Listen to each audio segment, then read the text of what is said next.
తూర్పు జెరూసలేంలోని అల్ అక్సా కేంద్రంగా ఇజ్రాయిల్ పాలస్తీనా మధ్య అలజడి రేగింది. ఎన్నో ఏళ్లుగా కొనసాగుతూ వస్తున్న ఉద్రిక్తతలు తాజాగా ఇరు దేశాల మధ్య భీకర దాడులకు దారితీశాయి. ఇంతకు అల్ అక్సా అంటే ఏమిటి?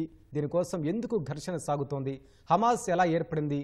ఆ ఉగ్ర సంస్థకు తెర వెనుక ఎవరు సాయం చేస్తున్నారనే అంశాలను ఈ కథనంలో చూద్దాం.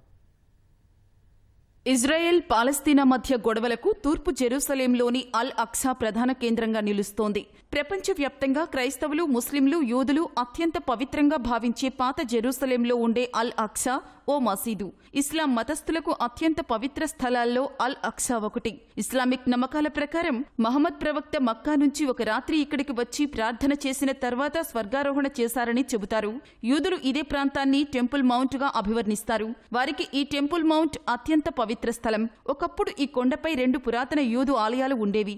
మొదటిదేమో బైబిల్ ప్రకారం కింగ్ సాలమన్ నిర్మించినది. తర్వాత బాబిలోనియన్స్ దాన్ని కూలగొట్టారు. రెండోది నిర్మితమై 600 ఏళ్లున్న తర్వాత తొలి శతాబ్దిలో రోమన్ చక్రవర్తి చేతిలో ధ్వంసమైంది. మెస్సయ్య తిరిగి వచ్చాక ఇక్కడే మళ్లీ ఆలయం కడతారని, ఇక్కడింకా దైవశక్తి ఉందని యూదుల నమ్మకం. 1967లో జరిగిన అరబ్ ఇజ్రాయెల్ యుద్ధంలో తూర్పు జెరూసలేంను జోర్డాన్ నుంచి ఇజ్రాయెల్ స్వాధీనం చేసుకుంది. ఒకప్పుడు కూల్చిన తమ ఆలయాలను పునర్నిర్మించడానికి 1990లో కొంతమంది యూదు అతివాదులు ప్రయత్నించగా గొడవలు తీవ్రమయ్యాయి. 1994లో జోర్డాన్, ఇజ్రాయెల్ మధ్య ఓ శాంతి ఒప్పందం కుదిరింది.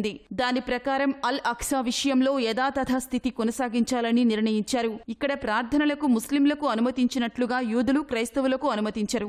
వారు కేవలం ఈ స్థలాన్ని సందర్శించి వెళ్లడానికి మాత్రమే అనుమతుంది. అల్ అక్సా ప్రాంగణంలో ప్రార్థనలకు అనుమతుల్లో ముస్లిమేతరులపై వివక్ష చూపుతున్నారంటూ చాలా కాలంగా వివాదం కొనసాగుతోంది. ఇజ్రాయెల్లోని అనేక యూదు మత సంస్థలు తమకు ప్రార్థనలకు అనుమతి ఇవ్వాలని కోరుతున్నాయి. దీంతో అల్ అక్సా ప్రాంగణంలో ఇజ్రాయెల్ బలగాలతో పాలస్తీనీయులు గొడవకు దిగి ఘర్షణలు చోటు చేసుకున్నాయి. కొద్ది రోజుల కిందట ఇజ్రాయెల్ భద్రతా దళాల సాయంతో యూదు అతివాదులు భారీ సంఖ్యలో అల్ అక్సా ప్రాంగణంలోకి అడుగుపెట్టారు. ఫలితంగా ఘర్షణ ముదిరి హమాస్ దాడులకు దారితీసింది. అధునాతన ఆయుధాలు, గుట్టుచప్పుడు కాకుండా ప్రపంచంలో ఎక్కడైనా లక్ష్యాన్ని నెరవేర్చగల గూఢచారులు ఉన్నప్పటికీ ఇజ్రాయెల్కు ఒక చిన్న మిలిటెంట్ ముఠా హమాస్ సవాళ్లు రువ్వుతోంది. హమాస్ పూర్తి పేరు హర్కత్ అల్ ముఖావమా అల్ ఇస్లామియా. పాలస్తీనాలోని 2 రాజకీయ పక్షాల్లో ఇదొకటి. 1987లో వెస్ట్ బ్యాంక్, గాజా, తూర్పు జెరూసలేంలో ఇజ్రాయెల్ ఆక్రమణకు వ్యతిరేకంగా పాలస్తీనా ప్రాంతాల్లో మొదటి ఇంతిఫాదా ఉద్యమం జరిగింది. ఆ సమయంలోనే హమాస్ ఏర్పాటైంది. షేక్ అహ్మద్ యాసిన్ దీన్ని నెలకొల్పారు. ఇది ముస్లిం బ్రదర్హుడ్ సంస్థకు రాజకీయ అనుబంధ విభాగంగా ఉండేది. 1988లో తన చార్టర్ను ప్రకటించిన హమాస్ ఇజ్రాయెల్ను నాశనం చేయాలని, ఒకప్పటి పాలస్తీనాను పునరుద్ధరించాలని, ఇస్లామిక్ సమాజాన్ని ఏర్పాటు చేయాలని లక్ష్యంగా పెట్టుకున్నట్లు అందులో ప్రకటించింది. 1993లో పాలస్తీనా నేత యాసర్ ఆరాఫత్, అప్పటి ఇజ్రాయెల్ ప్రధాని ఇజాక్ రాబిన్ మధ్య ఓస్లో ఒప్పందం కుదిరింది. దీని ప్రకారం వెస్ట్ బ్యాంక్, గాజాల్లో పాలస్తీనా అథారిటీ ఆధ్వర్యంలో పరిమిత స్వయంపాలిత ప్రభుత్వం ఏర్పడింది. దీన్ని హమాస్ తీవ్రంగా వ్యతిరేకించింది. ఒప్పందాన్ని నిరసిస్తూ హింసకు దిగింది. అదే ఏడాది ఏప్రిల్లో తొలిసారి ఆత్మాహుతి దాడికి పాల్పడింది. అది మొదలు అనేక దాడులకు దిగింది.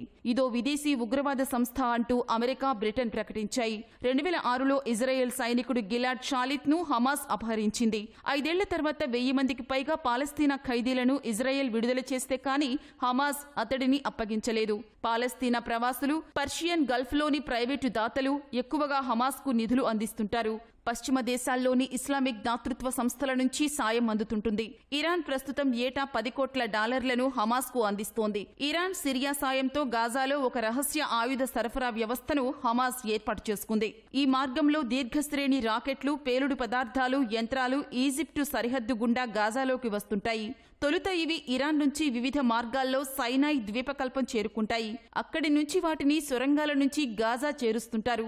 ఆయుధాల్లో కొన్ని గాజాలోని సంచార కర్మాగారాల్లో తయారవుతుంటాయి. వీటికి ఇరాన్ నుంచి సాంకేతిక పరిజ్ఞానం అందుతోంది. ఈ రాకెట్లకు ఇంధనాన్ని ఎరువులు, పంచదార పాకం వంటి వాటితో తయారు చేస్తుంటారు.